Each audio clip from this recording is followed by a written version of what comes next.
Remember how Obamacare was all about making health care more affordable and protecting the most vulnerable in our society? Surely you remember how much money and resources members' unions do, the union dues from members, that the Purple People Eaters, known as SEIU, the Service Employees International Union, put up to fight for Obamacare. They even went so far as to allegedly beat Kenneth Gladney at a St. Louis town hall meeting. I mean, it's there on videotape, but no one was ever prosecuted. So we're going to use the word allegedly because allegedly we saw it with our own eyes.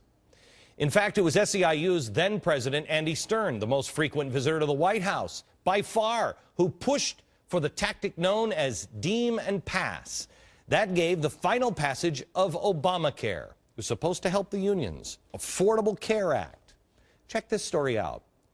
Quote, one of the largest union-administered health insurance funds in New York is dropping coverage for the children of more than 30,000 low-wage home attendants. This is from SEIU. Union officials are reporting this. The union blamed the financial problems and said it was caused by the state's health department and new national health insurance requirements. That is weird, isn't it? SEIU, the guys who designed this new system. They didn't see collapse in 6 months? Didn't see that one coming. So now they're forcing a single-payer system. Because I remember playing the tape. That's what they said they really wanted. Single payer. That's what's happening here. SEIU is collapsing the system. And they are forcing their own people into the government health care. How much more evidence do you need that this administration is paying off their union buddies? In a statement, SEIU spokesperson said, quote, "We hope the state of New York will do the right thing and provide the funding necessary for the most vulnerable population of direct caregivers." You got to be kidding me. You can't make this stuff up. But on the bright side of the union ledger, I know you've all been worried about how the UAW is doing after driving GM to the brink of disaster. Well, you'll be pleased to hear that the United Auto Workers just made a nice, tidy sum of money with the sale of the GM shares that they received in the government bailout. $3.4 billion through the sale of 1/3 of its shares in GM last week. Analysts estimate that they will break even if they can sell the remaining 2/3 of their shares at an average price of $36 a share. If they can sell them at $36 a share, the unions will break even. Where did it close today? $33.80 a share. After selling 1/3 of its shares last week, the U.S. Treasury, you know, where your investment is, agreed that they're not going to sell any more of the GM stock. Now they're going to hold off. You, this is the unions, this is you. You can no longer sell your stock for 6 months. But the union, they can. They're free to keep selling all their shares. Taxpayers, if you want to break even, GM stock would have to rise to at least $52 a share.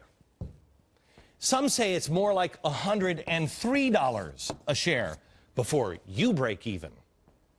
That'll take years to achieve, and all kinds of new super space cars. Oh, I'm sure they're on the assembly line now. But you'll sleep better tonight, resting in the knowledge that the UAW is being taken care of, right? Right? You want some more good news? Remember I told you last week about the TSA groping controversy? And I said, this has nothing to do with anything other than unionizing the TSA. Yeah, we did the math over the weekend. I had people working over the weekend. Sorry. It seems that if they do unionize the TSA, guess how much the unions will make in dues?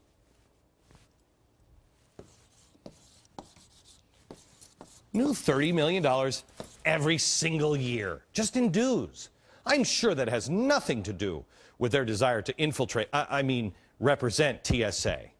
They just want to come in and make sure, like SEIU did, that the workers don't have health care coverage for their kids. No, wait, that's not working out. I don't know how it works for the unions. Maybe that's why I'm not in one.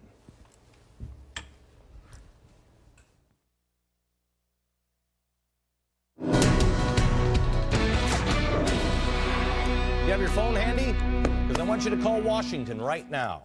Congress is working hard to make sure that the food that you eat is completely safe. Now, you might be thinking to yourself, Glenn, I think my food is already safe. But that's just how stupid you are. They know better in Washington.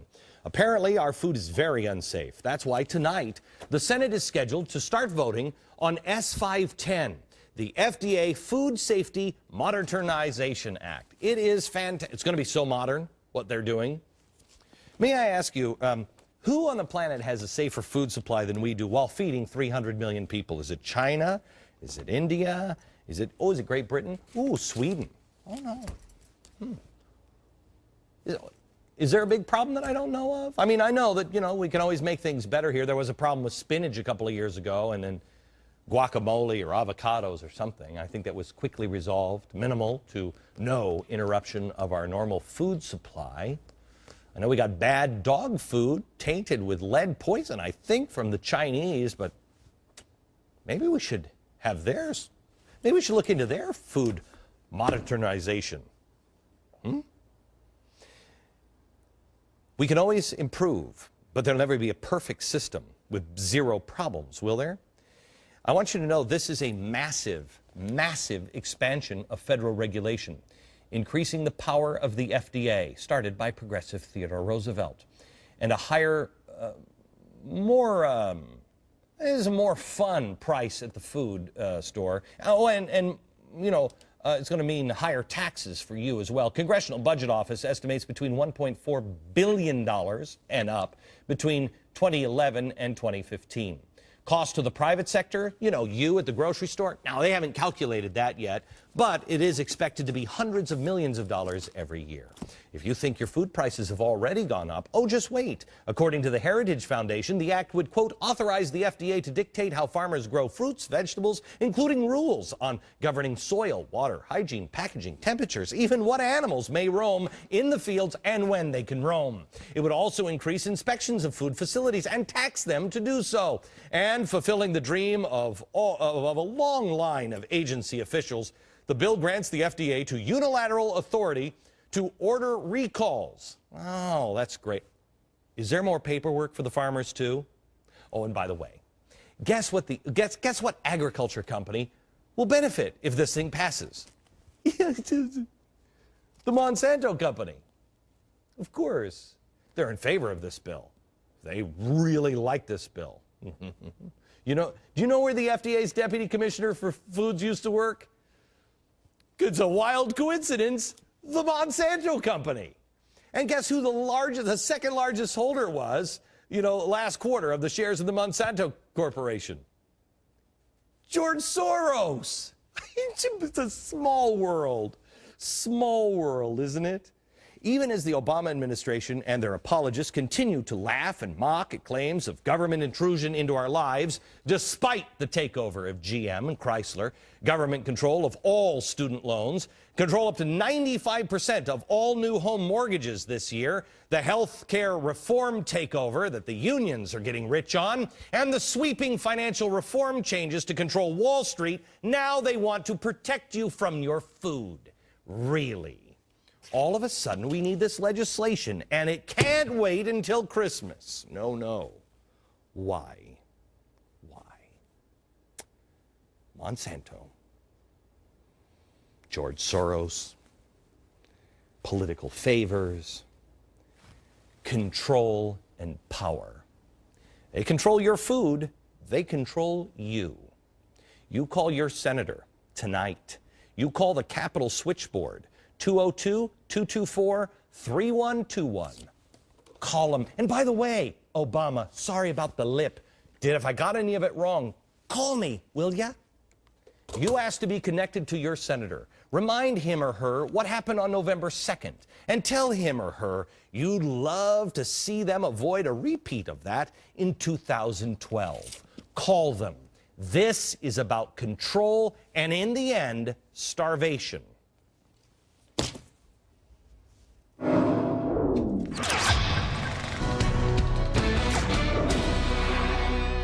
Friday, I introduced you to Amanda Zich. She is the woman who found my father's coat that was made by my mother for the bicentennial. She found it in a Goodwill store outside of Seattle a couple of weeks ago. Well, we brought her to New York, and after appearing on the show, she wrote me a letter, and I want to read part of it to you. She says, "Your audience has responded to the story and the sign you made with my shop's URL. I have sold over 550 items, and I am still selling. I believe now that after I ship everything, I'll be able to pay off my attorney and have a few months of mortgage payments ready to go for troubled times. I have friends in Seattle to help me pack and ship when I arrive home early next week. I am grateful beyond words. My Glenn Beck, New York experience I will never forget.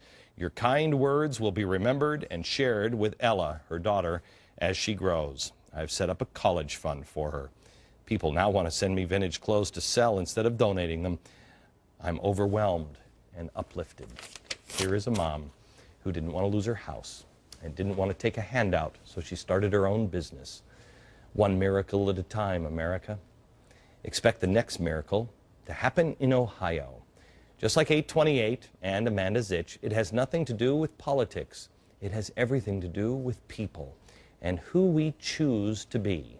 Come with me on December 15th to Wilmington, Ohio, for a Christmas miracle, America's first Christmas. Go to glennbeck.com for all the details and get ready to witness miracles.